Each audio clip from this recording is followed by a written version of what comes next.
On this episode of Locked On Angels, winning series is better than winning streaks, and we've talked about that on this show, and that's what the Halos did this weekend. They won the series, their second straight. They won at home, which is good. They beat an AL West rival, which is good. All things that are good. It would have been nice to sweep, but they won the series, and we're going to talk about it today. It's time to get locked on with Mike and John, and this is Locked On Angels.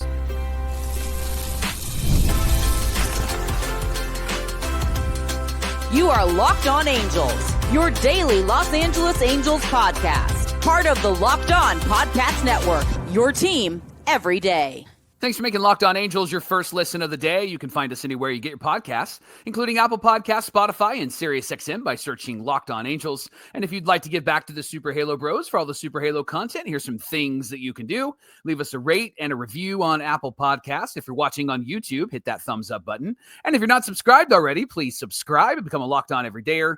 And whether you're watching or listening, come over to YouTube, leave a comment. One of the best ways to get in touch with us and be a part of the conversation. And this episode of Locked On Angels is brought to you by Gametime. You can download the Gametime app, create an account, and use our promo code LOCKEDONMLB for $20 off your first purchase. Happy Monday to you, and thanks for being here for this episode of Locked On Angels, where it's your team every day. You've got the Frisch Brothers here with you, a.k.a. the Super Halo Bros. My name is John, and that's my brother Mike. And my name is Mike, and that's my brother John. It's our fourth season as a host of Locked On Angels, talking Angels baseball with you Monday through Friday, 5 days a week, every single weekday. On today's show, the Halos took 2 out of 3 from the Mariners. They took 2 out of 3 from Seattle.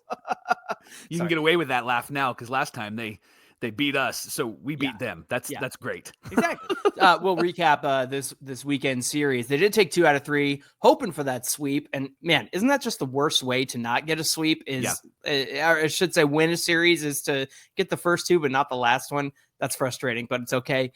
Like you said, win series, not win streaks, because win streaks are fun, but sometimes they can be a little bit of, what do you say, Mike? Fool's gold sometimes? Yes. Yeah. Exactly. Yeah. But let's get into Friday's win. The Angels won this one 5-4 on Kyle Hendricks' 100th win of his career, Mike. Yeah, Mariners got on the board first in the top of the third of Friday's game, and the Halos responded with their first run in the bottom of the third. It happened with 2 outs, John. Chris Taylor, he singled, and then he stole second, and Zach Neto singled him in, and then Neto was able to steal a base in that inning. I would love to see the Angels go buck wild on the bases a bit more often, because they just haven't taken advantage of their speed. They haven't taken advantage of confusing the defense and the pitcher.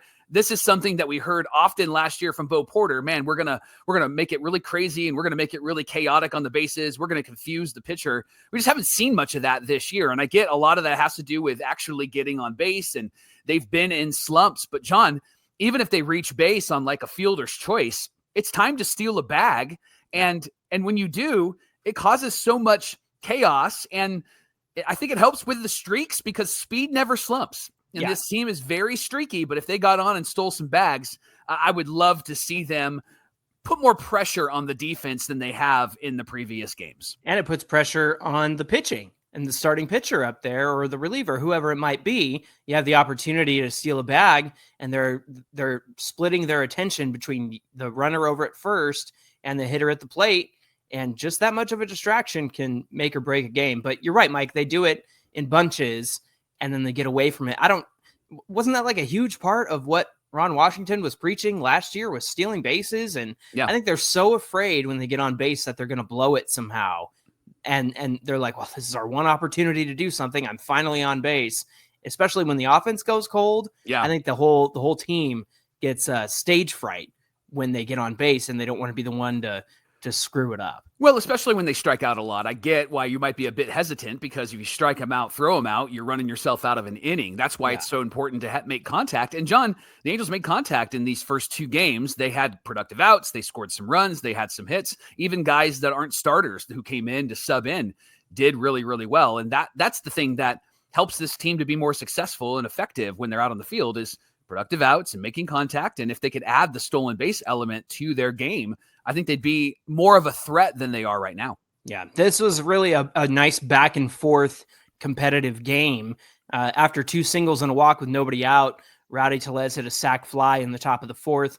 Leody Taveras had an RBI ground out, so the Angels were down by 2. Mm-hmm. Then the Angels get 2 right back in the bottom of the 4th, and they do it with 2 outs again. Mike Soler singles, and Travis d'Arnaud hits a 2-run home run to tie the game. Probably the best swing we've seen from Travis d'Arnaud so far this season. He was hitting 152, had a 176 on base and a 212 slugging percentage in his first 11 games through the end of April. And then since May 1st, d'Arnaud is hitting 286, has a 344 on base and a 464 slugging in 16 games, including the home run and the single in that Friday night game.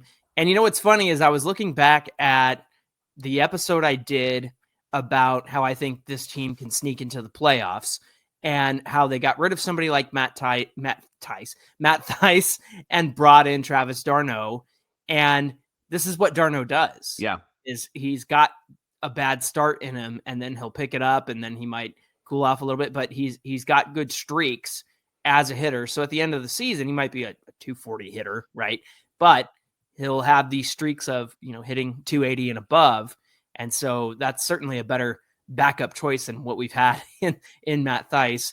And he delivers. He hits this 2-run home run to tie the game that the Angels desperately needed. Yeah, top 5. You said it was back and forth, and Hendricks did give a run back on a triple to Julio Rodriguez. Adell just missed the ball as he jumped for it. It bounced off the wall, but it was a ball that he should have caught. Now, we'll talk about another ball he should have caught in the next segment on Saturday night. We're going to argue about that. He also lost his glove over the wall trying to catch the ball, and so they needed to grab the glove. One. Yeah, need to grab the glove and help him out. Bottom 5, Angels came right back again. Jo Adell was back in the mix, got hit by a pitch. He moved to second on a wild pitch. Then Chris Taylor doubled and Adell scored, and he hit the ball off of the left center wall. It was he was 3 for 3 at that point, which Taylor suddenly starting to look like Taylor of old. And then with 1 out, Nolan Schanuel singled and Chris Taylor scored. Angels led by 1 at this point. Schanuel showed some fire at first base when he got there, and I love that. I love to see that passion from him. You know that he's feeling confident about everything that he's doing at the plate. And the fact is when he's fired up like that, that's got to feel good for him to just, again, drive in Taylor in like a really important game that's really close. So the Angels are leading by 1 at this point. Hendricks makes it through 6, gave up 8 hits and 4 runs, 2 walks and 2 Ks.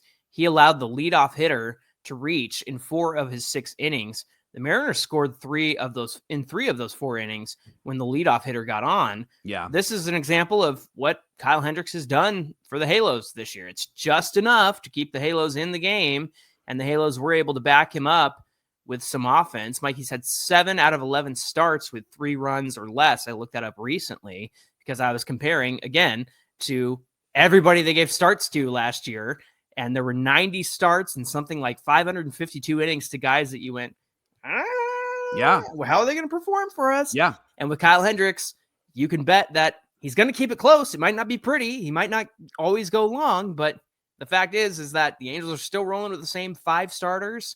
And look, they backed him up in this one. They were able to get him the win at the end of the day, right? Yeah, if they can back him up with some offense, his stat line doesn't look too bad. But John, you know what you're going to get from Kyle Hendricks, and sure. He's gotten into the 6th inning in almost every one of his starts. Is that okay? Tell me what's more frustrating: Kyle Hendricks with like a lot of traffic and 4 earned runs, or a Patrick Sandoval 8-run scoreless 8 innings, or a 1 2/3 Patrick Sandoval 8 earned runs against him start? And you never know what you're gonna get. Right. Like you said, at least with Hendricks, it's like, it's going to be a fine start. Right. But with guys like Sandoval and Canning and Detmers, it was always, 8 scoreless or 8 earnies in the first 2 innings, right? Yeah, and that's what I love about the starting rotation, and I know that we'll talk about Jack Kochanowicz as well, but the starting rotation has allowed you to go, okay, we know what we're going to get here, and high five to the bullpen, because the bullpen has been so much better. And not that they were terrible, they do have terrible numbers, but they've been so much better recently. Zephyr John came in and relieved Hendricks in this game, got the Mariners in order. Reed Detmers pitched the 8th inning, and after a walk, Wash makes a visit, walks out, speaks to him. Felt like he just said, Reed, stop messing around, right? Yeah. Stop messing around. and Detmers listened. And he started throwing gas. He struck out Taveras to get out of the inning. 5 whiffs, John, on 7 swings versus Reed Detmer's fastball. His average fastball was 96 miles per hour. Johnny, I think it was a moment where Wash just went, Reed, why are you throwing anything else but that fastball? They haven't caught up to it, and throw it in the freaking zone and see what they can do. Right. Yeah. And that's the thing that I think Reed Detmer needs to continue to tell himself is he nibbles a lot. He's got great stuff, but run with the pitch that you're actually winning with. And in this case, they could not hit the fastball. Yeah. And he was nibbling with sliders and curveballs, and that is a bit on the catcher too. So it's like, come on, guys, let's get on the same page here. And I think Wash went out there just to say to Reed, but also to the catcher d'Arnaud, like, let's throw some fast stuff and let's see if they can hit it. And they couldn't. They missed it. And so that's what allowed Reed Detmers to be successful in this inning. Definitely. Top of the 9th, Kenley Jansen enters. He strikes out the first batter. Cole Young gets Mastrobuoni to fly out, and he got Crawford to ground out, got his first save of the weekend. Kyle Hendricks gets his 100th career win. And I believe Kenley Jansen was up to 460 career saves with that one. On this win and his 100th win, Hendricks said, it's one of those things that when you're playing, you look back, or when you're done playing, you'll look back and it'll mean a lot. But in the heat of the moment, it was a huge team win. Great team win tonight. Obviously, division opponent toward the top of the division, so that's the focus. But for sure, when I get done, it's going to mean a lot to me. Mike, I just wanted to say real fast that my little guy that we had in December, he just turned 6 months on the 5th of June. And right now he's starting to kind of learn how to peekaboo a little bit. And so I thought I'm going to give Julio Rodriguez a call to come over and teach my son how to play peekaboo, because he certainly loves to do that. Peekaboo, home run. Did I catch it? Did I not? Did I get it? Oh, did I catch it? Oh, I caught it. Like who? Oh, see, and even my dog Lemon wants him to come over. So we got to invite Peekaboo Rodriguez over to teach my son how to play peekaboo, because that's his favorite little thing to do. I think it's so funny when he does that sometimes. Peekaboo, let's go. That's what he does. That's great. You need to clip that and then post that, because everybody just needs to see that little clip. That was fantastic. Oh, peekaboo, did I catch it? I don't know. Oh man, man. And Mark Langston went in on him on the radio broadcast, and I was glad to hear it. And then I tweeted about it, and I said, if Weaver was on this team, he would put 88 right in that guy's thigh in the next at bat. And so the game, Langston said this, the game doesn't police itself anymore. And this is something that Julio likes to do. But man, I would put the baseball right in his thigh the next time that bozo comes up to the plate. Thanks for making Locked On Angels your first listen of the day. Peekaboo! Coming up, Jo Adell had a bad moment on Saturday, but then a good game. We're going to share all the details of that coming right up. It was a busy day as we get ready to record this episode, and so I didn't get to eat. And so I, right before the episode, grabbed a handful of wonderful pistachios and threw them in my mouth. So if you see me kind of cleaning my teeth, it's because I had a bunch beforehand, and I'm a fan of the no-shell variety, because you can grab a bunch and just toss them in, and it fills you up. They're really good. Each 1 ounce serving has 6 grams of protein, giving you over 10% of your daily value, and they're packed with fiber and better for you unsaturated fats to keep you going all day long. Of course, no shell variety is the quick and easy way to do it. But if you like the in-shell variety, they're great. They're great at games, by the way. So if you're going to the game this week to watch the Angels and the A's, then it would be great to grab some wonderful pistachios, the in-shell variety, so you can watch the game, you can fiddle a little bit. Whole lot of fun. Get snackin', get crackin' with a snack that packs a protein punch. Visit wonderfulpistachios.com to learn more.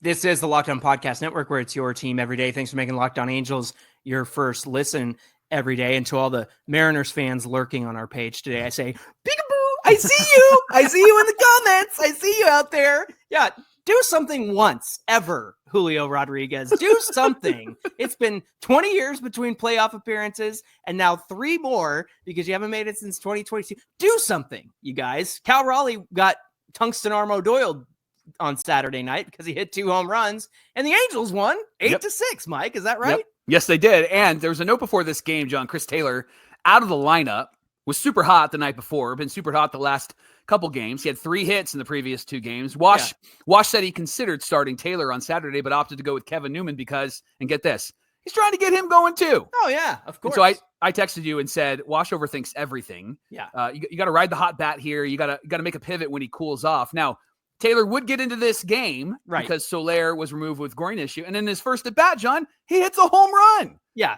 his first one of the season with the Halos and the season, his very first one as an Angel and of the season wouldn't have happened if Soler hadn't come out of the game. Right. So the Mariners did score first in this game for the second straight game, and they got 3 in the first inning on a Cal Raleigh home run. It's the home run in right field over the line. It didn't actually go over the wall. Right. Now, Jo Adell had a chance to get this, and he missed it. It hit just above that yellow line.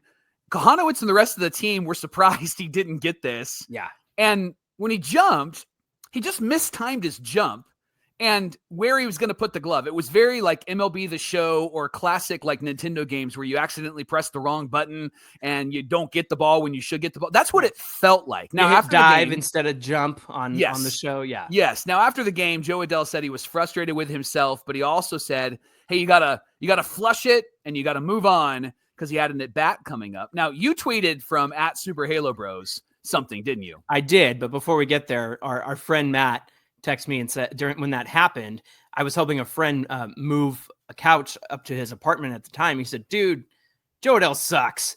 And I said, what happened? And so he explained to me, he said, I'm done with this project. I don't care if he hits 2 bombs tonight. There has to be someone else. And mind you, this is before Jo Adell hit 2 home runs on Saturday night. And so I screenshotted that and sent it back to him. I said, does this count as calling it? Did you call it? And he said, yeah, I thought that would come back to bite me. So I thought that was pretty funny. That's funny. I did tweet from Super Halo Bros. I said, call me a Jo Adell apologist. And yeah, that was a horrible attempt on Cal Raleigh's homer.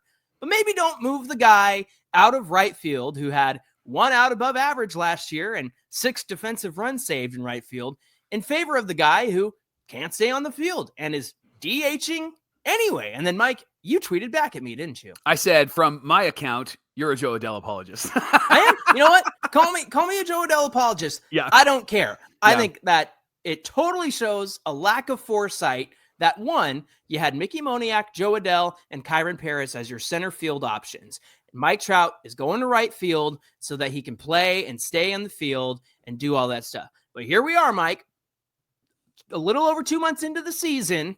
Trout's DHing for the most part because he already had an injury. Mickey Moniak's on another team, so you don't have his center field defense. Jo Adell is playing center field because you really don't have any other options.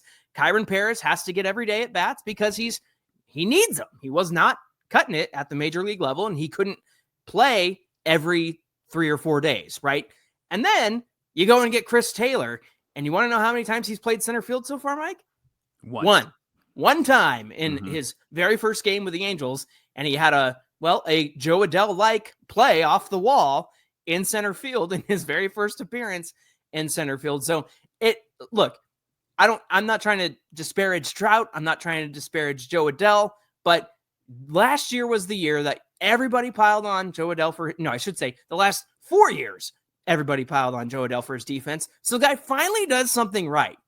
And you're going to move him out of right field where he was a top defender across the league and a Gold Glove finalist so that you can put Trout there. I understand the logic, but again, here we are 2 months in.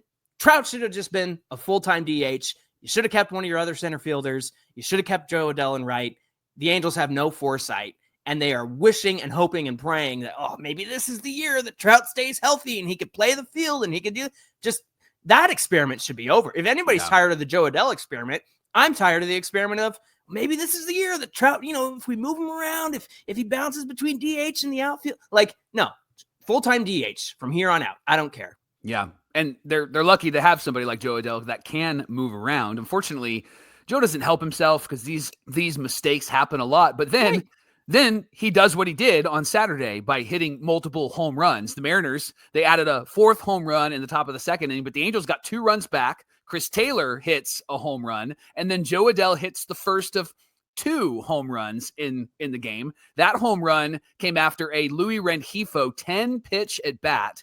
Castillo threw the first pitch to Joe. It was right down the middle. Was Jo Adell's 8th home run on the first pitch of an at-bat this season. And now the Angels have 5 players with at least 10 home runs this year. So Jo Adell made up for it, at least to start. That was one of the 3 runs that he needed to earn back, and he did more than earn them back in this game. Yeah, bottom of the third, Neto singles and went to second on an error. The error came from Leody Taveras because he was in center field after taking over for Peekaboo Julio, who was running to third on a single from Randy Arozarena, and it hit him in the shin, and so he had to come out of the game. Oops, didn't play peekaboo there. He got hit right in the shin with the ball. I don't know. It's okay. I can make fun because he was in the game the next day. So he's fine. He's fine. Everybody relax. What a shame he had to come out of the game. So yeah, Taveras is in center field, which is funny because there was a small part of me that wanted Leody Taveras when he got DFA'd, but kind of glad we didn't pick him up now. So with 2 outs, Ward hits a little dribbler in front of the plate, and then Cal Raleigh, who was a Gold Glove catcher, I believe last year, maybe the year before, threw it to first. Tellez couldn't handle it. Neto kept running, and he scored. Then Chris Taylor hit a double that bounced off of Leody Taveras' glove, and then Ward scores to tie the game. At this point, Castillo had given up 4 runs, 2 earned on 5 hits through 3. But then Jack Kochanowicz also struggled in this one, didn't he? Yeah, he had, through this time, he had given up 4 runs on 8 hits through 3 innings. The guy just, he can't get a shutdown inning. And the next guy that could get a shutdown inning would win this game, and it wasn't going to be Jack Kochanowicz. Luckily, the bullpen stepped up for him. Top 4, he walks the first batter. After the Angels come back, he walks the first batter, and then the third batter gets a single. Then, because of that single, there's traffic on the bases. Now, Neto was covering second on a stolen base attempt at that point with a right-handed batter at the plate. So that didn't make sense. That's why the single got through. So I don't blame Jack for that, but he just didn't have it Saturday. 9 hits, 4 runs, 1 walk, 4 Ks in just a 3 1/3 innings pitched. It's the 4th straight start.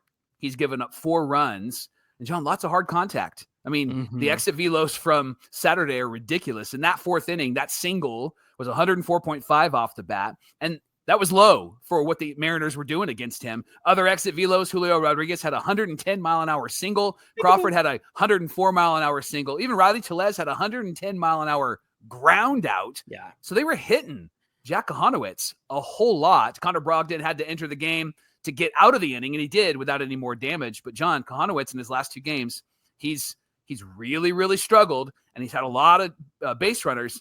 And Connor Brogdon has actually been the guy that saved him. He's left 5 runners on base for Connor Brogdon, and Brogdon has stranded all of them. Yeah, he saved Kochanowicz's ERA from those guys coming around. Mike, if they're going to do anything with Jack Kochanowicz, then they're going to need, and a lot of people are talking about, put Detmers in the rotation. Detmers is going to need, I don't know, 3 weeks, 3 starts, 4 starts, like a month to stretch him out. Yeah, so you really... It's going to take more time than people think because Detmers can't just jump right back in the rotation. And to make your point about Jo Adell in the Reed Detmers situation, like this is what the Angels do. They're like, Joe, you did great. Now let's have you move to center field, right? Like Taylor Ward, you were great here. Now let's have you move here and then move here and move here. They've done that multiple times with him. And this call for Reed Detmers to be back in the rotation, the guy finally has a bit of confidence, right? And I know that you can't just let him sit and settle, but the guy finally has a bit of confidence and is figuring out his role. And that's great, at least for this team right now. Should he be in the starting rotation? Yeah, probably, but not now. And now you want to stretch him back out and you want to have him now move his mindset to being a starter. Friends, here's what's going to happen. He's going to have 3 weeks to get stretched out. Then when he has a couple of starts, it's going to be like you're riding a roller coaster. It's going to be great and it's going to be bad. And it's going to be great and it's going to be bad. And that's not just start to start. That's going to be inning to inning because the guy has to wrap his mind around it again. And when fans clamor for that stuff, but at the same time say, man, Detmers has just something going on between the ears, that's what it is. They're not clear in what they want him to do. And right now they've been very clear in what they want him to do. I say don't mess with that, even though Reed might be the better option. Don't mess with that. I think Kochanowicz's problem is that he's just missing his spots. He's walking a lot of guys, and in games where he's not walking a lot of guys, he's throwing meatballs, John. He was throwing so many meatballs Saturday night. Like he is not hitting his spots at all. So for me, that's release point. For me, that's him not being confident in the pitches he's throwing. And for me, that's him relying on just the sinker and not mixing in the other pitches. He needs to go back and look at the video of himself against the Dodgers when he was throwing the changeup and he dominated them. He's not doing what he did against the Dodgers, and something needs to be changed and adjusted, not just for him physically, but maybe even mentally. On the note about Detmers, going back to the rotation and where his head's at right now, Locked On Every Day, or Roberto Ramirez, one of my favorite interactions on Twitter, he said, going with your guys' Max Fried comparison. Remember that we talked about how he kind of went through the process of what, Perry has done with guys like Aldegari and Dana and stuff. Is Detmers getting used to high leverage situations? Is that the key to unlocking his potential as a starter? It's a great point. I think so. Yeah. I think so. Yeah. Give him these high leverage situations where he has to get the job done.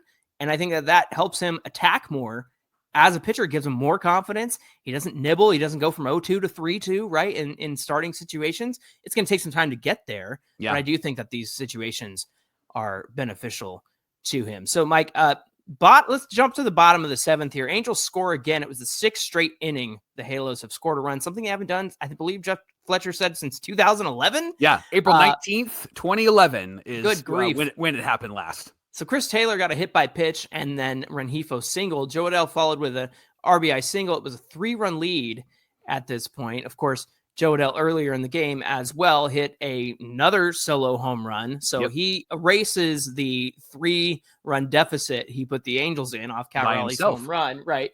And does it all and gets it all back for him. Outside of the peekaboo, there's Julio again. All right, you take it, Mike. So Jo Adell on his offense, he said the big thing that stands out is hitting fastballs in the zone, especially early in the count. He said, I haven't let those go by. Before 3 weeks ago, I was letting a lot of pitches go by over the plate. He stopped doing that. And then, John, the bullpen again was really strong in this one. Brogdon went 1 2/3. Burke went 2/3 of an inning. Detmers pitched a full inning, and he's only given up 1 earned run in his last 12 innings. That's 11 games. And then Zephyr John went an inning, gave up a hit, nothing else. Then Kenley Jansen comes in, and Kenley Jansen gets the Mariners out of the inning. He does give up a solo home run to Cal Raleigh, but that was not a big deal, right? And the Angels ended up winning this game 8-6. It was the second save of the weekend for Jansen, his 14th of the season. Johnny, second straight series win. And the Angels, after this win, they've won more series this season than they've lost. So that's a big, big number for them. That's interesting. How does the math work on that? Because they still have a sub 500 record. But hey, I'll take it. And the fact is they got to keep on winning series if they want to go anywhere this season. It's time for you to go see the Halos because they are playing somewhat better, and it's fun to watch them when they play somewhat better. And so Gametime is here to hook you up. They come in, help you out, get the easiest last-minute tickets if you're thinking about going, but you're not sure when you want to go. With the money you save on tickets, you can get food and drinks and merch and all that good stuff. And Gametime is making it possible for you. Buying tickets is simple. It's fast. The prices actually drop as first pitch gets closer, and they have incredible last-minute deals, clear seats of the views of the seats, and lowest price guarantee. It takes all the worry out of buying tickets. Gametime is the official ticketing partner of Locked On MLB, and they're making it easy for you to browse the app for exciting upcoming MLB games. And so you should check out this game this week against the A's. One of these games should be fun to go. And so take all the guesswork out of buying tickets with Gametime. You can download the app, create an account, and use our promo code LOCKEDONMLB for $20 off your first purchase. Again, download the app, create an account, and use our promo code LOCKEDONMLB for $20 off your first purchase. Download Gametime today. Last minute tickets, lowest prices, guaranteed. Mike, on Sunday, the Angels dropped the finale 3-2. The Angels didn't get their first hit in this game until the bottom of the 4th, where Mike Trout singled to right. It was a good hit. It was a nice little slider that he hit the other way. George Kirby, who struggled since his return from the injured list, put it all together and did George Kirby-like things. So Mike Trout singles off of him. Taylor Ward hits his 18th home run of the season, gave the Hills a 1-run lead. Mike Trout's 4th inning single gave him 435 career total bases versus the Mariners, tied him with Rafael Palmeiro for the most all-time against the Mariners. And the run that he scored on Taylor Ward's home run was his 145th versus Wow. Seattle, which tied, just somebody named Ricky Henderson for the most all time versus Seattle. So Trout will soon take that record for himself. But the offense really struggled against George Kirby. 14 strikeouts in 7 innings against the Angels, and he entered pitching no more than 5 innings in a game.